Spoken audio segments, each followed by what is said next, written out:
mapagpalang araw. Welcome back ulit po sa ating YouTube channel. Dito po kami ngayon.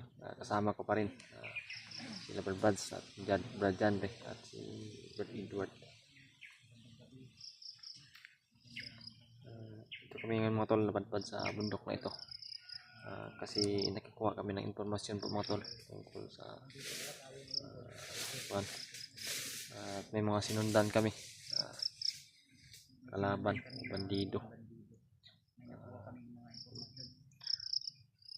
Habang sinundan namin, biglang nawala at ito kami napadpad na bundok. At tila kami kumuha ng video talaga mga tol para iwas talaga sa malaman talaga nila, actual na malaman nila yung mga naririnig namin impormasyon, mga nakuha namin impormasyon. At yung iba namin at iba kong kasamahan, lupat po yung cellphone. So yun mga tol, ito kami ngayon. Relax muna kami ng Buds.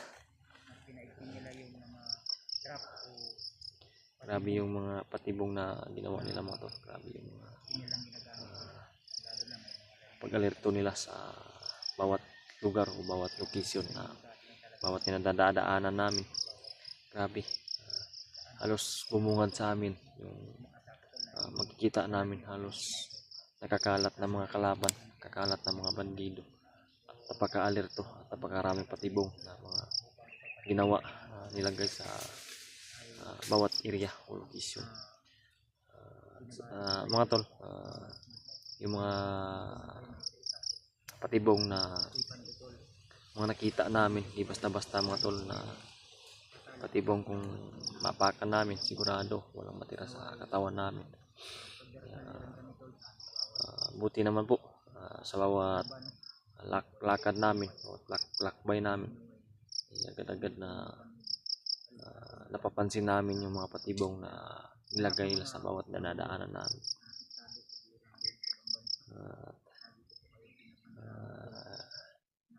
Sa mga supporters namin mga tol, tulad ng mga nandoon sa Saudi, Iran, Bahrain, kung saan man sakop yung bakbakan ngayon sa ibang bansa, yung gulo ngayon, sino man yung nandoon, mga solid supporters, tagahanga namin.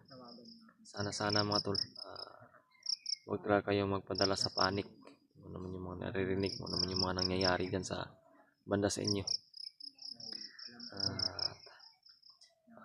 Ulit ko po nasasabihin sa inyo talaga na dapat ay tatawagin nyo palagi yung pangalan ng Panginoon, pangalan na nasa itaas, para mailayo talaga kayo sa kapahamakan. Kahit nasa malapit man kayo, ay ang importante na hindi sa pinaroroonan ninyo, hindi dyan lumanding yung mga misil o ano man yung mga putok-putokan dyan, hindi man kayo na kung ano ligaw ng mga bala. Huwag kayong maglala mga tol, palagi naman namin kayong dinadasal, panalangin sa bawat oras o bawat minuto na libre kami, na makapag-isip-isip kami ng malinaw. Pero kadalasan talaga yung nasa isipan namin mga tol, napagkagulo talaga yung nasa isipan namin mga tol. Sa problema dito sa bundok, kailangan na may mission kami na kailangan na matupad. May mission kami na dapat tuparin talaga mga tol. Yun, basta sa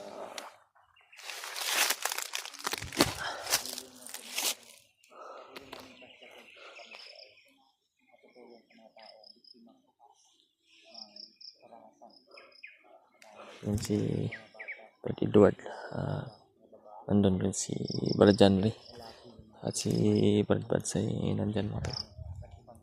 Yan.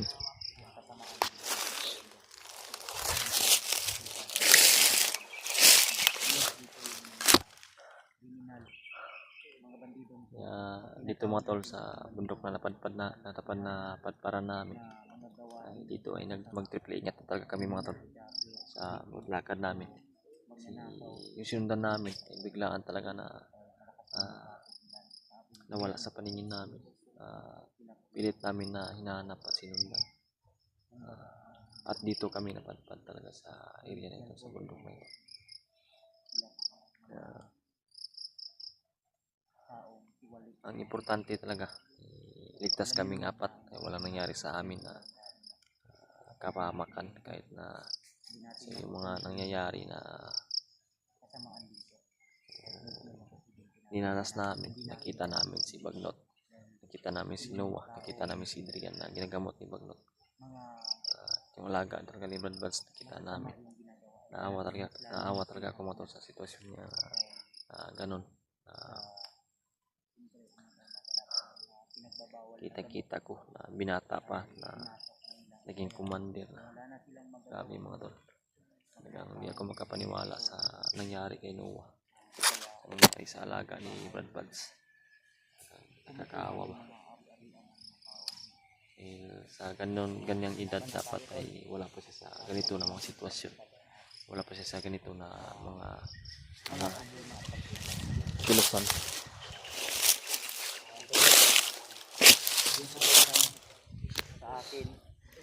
Si Brad Buds. Sa bundok talaga kayo mga tol.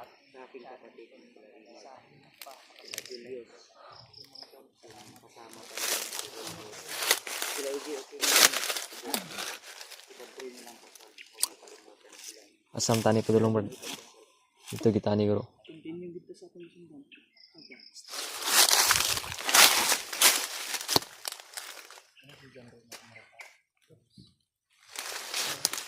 Si Brian di ba parang di nakalata?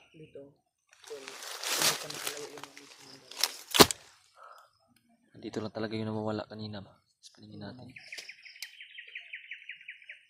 So yun tol, sa mga nagtaka pala tol, bakit nasira yan? Yung mga gamit ni tol dito rin sa akin tol. Kaya sayang baka mabasa lahat yung ano niya. Sira yung bag.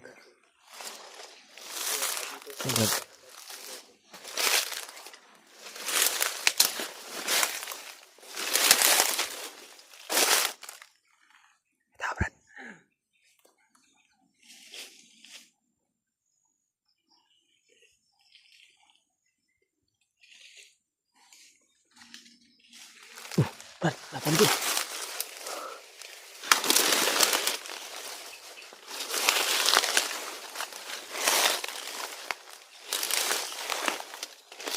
Sa baba. Ikon mahalo mo to. May tao sa baba na dumadaan. Kailangan.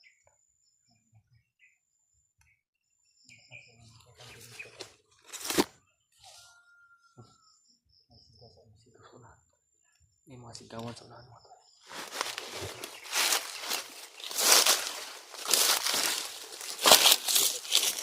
Ito. May tao rin sa baba, Brad. May tao sa baba.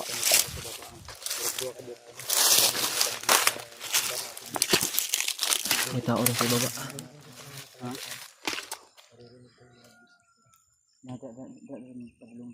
Kayak gitu. May tao din sa kwan. Ito. May bida na iladak ko. Ito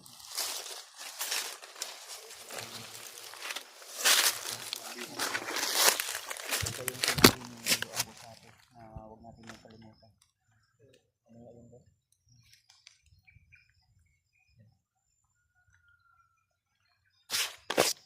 Kaya namin yung sasakyan dito may tamang oras.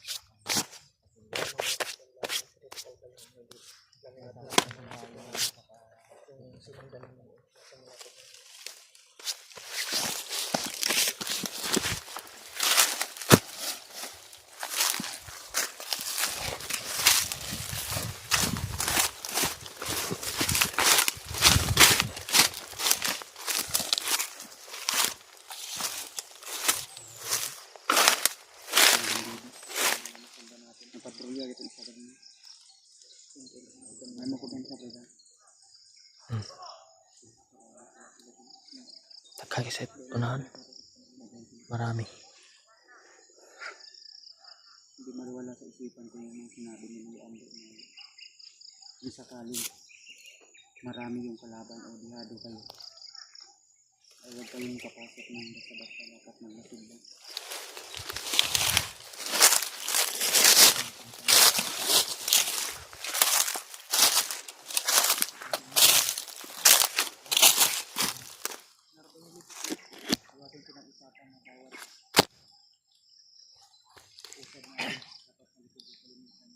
Yan mga tol. Kaliwa o sa kanan.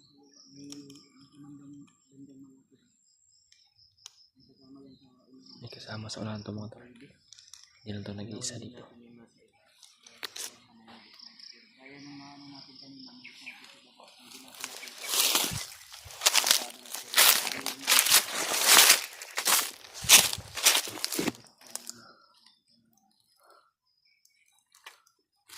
Kaya ba yung pakiramdam ko dito talaga banda ba?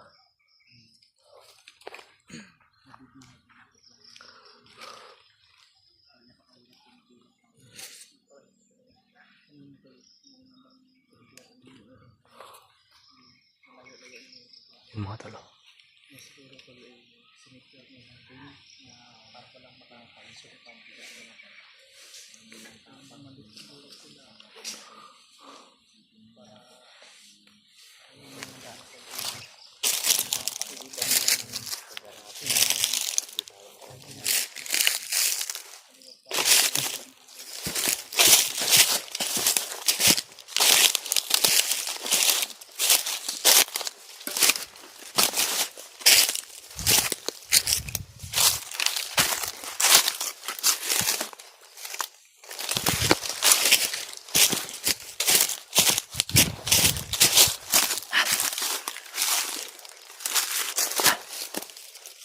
Napatawin natin yun.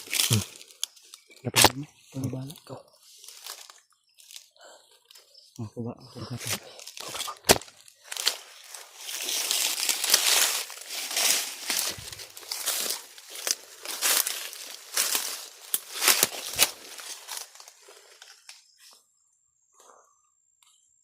Kapangan ni Brad Buds.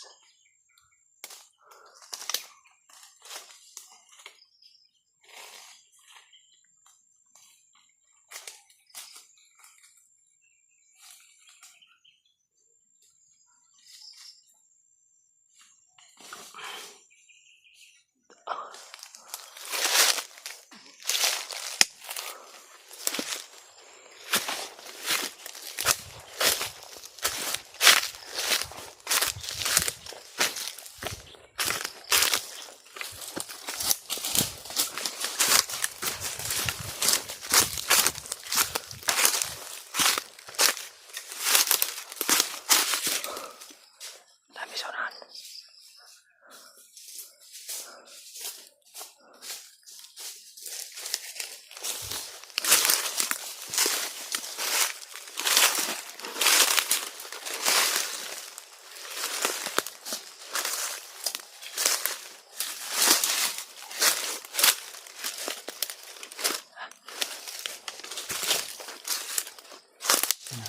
Sa unahan. Yan. Marami sa unahan, Brad. Parang marami sila sa unahan. Parang malayo. Sige tayo. Sige tayo naman. Ang area ay hindi masyado masukal pero lamang tayo dahil nakikita natin sila agad. Kasi hindi nila namamalayan til Pasok ka tayo dito ba? may nasundan kami sa kanila. Itong dalawa parang galing to dito ng patrolya siguro to. Patrolya. Okay lang mo diya? Okay lang. May problema diya? Ayaw ko pensa ha? Ano yan sa Brad? Body system ba?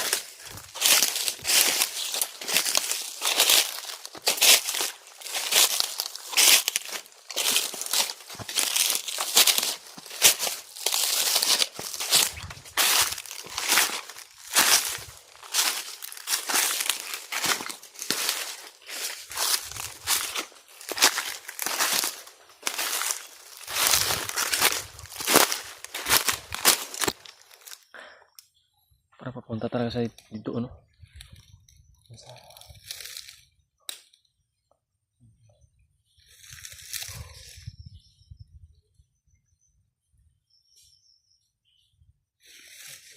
Brad.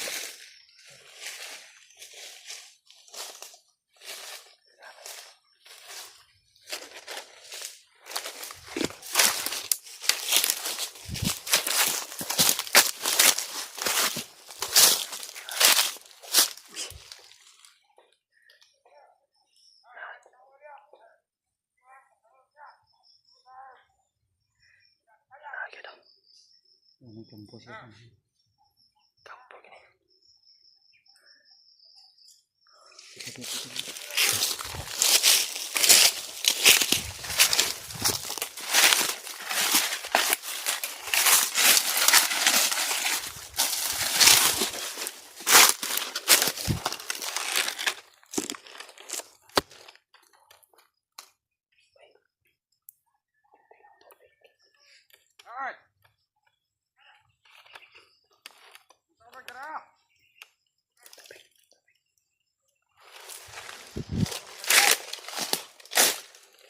May nakita siyang tubig mo doon.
Tinira ni Brother Edward.